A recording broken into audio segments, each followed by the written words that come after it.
Well, good morning, everybody. You certainly don't need me to tell you that the last couple of weeks have been absolutely brutally cold out there, and it's getting close to historically cold. You look at the 8-day stretch from last Friday, the 23rd, through January 30th. In Bowling Green, we've averaged a temperature of 21.8 degrees, and you look at the top 5 coldest 8-day stretches in history, the 23rd to the 30th.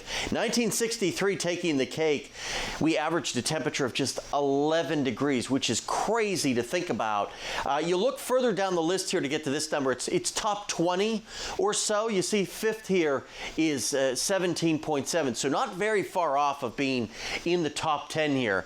That just goes to show you how historically cold we have been in and the temperatures that we have seen. Not a lot of snowfall this month. We've picked up the majority of our snow just over the last week, last weekend with that winter storm, which does put us above average for the month by a ½ inch above normal here, 3.6 officially in Bowling Green. I know as you get closer toward the Ohio River, much higher snowfall numbers for places like Owensboro and Henderson, those areas. Now, you want us to spend time outside this weekend?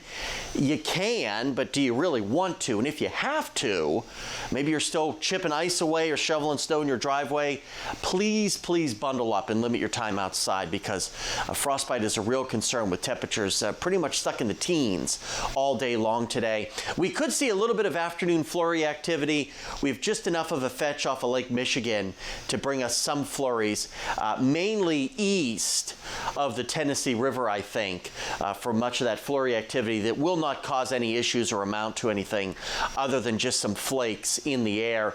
Besides that, it's just gonna be downright cold, stupid cold. This is the other end of the spectrum from a heat wave in the summer. We're in this prolonged cold snap. Right around 20 in Bowling Green. Some spots may not make it out of the upper teens, some isolated spots, especially where you've got that deeper snowpack. Lows tonight, back down into the single digits and lower teens for many of us, when we should be in the upper 20s for our lows. We do get a brief warm up, still below average, but at least we're back up into the 30s and 40s, starting to melt a little bit of that snow and ice. More wintry weather may roll in here on Tuesday before we cool back down by midweek. The Kentucky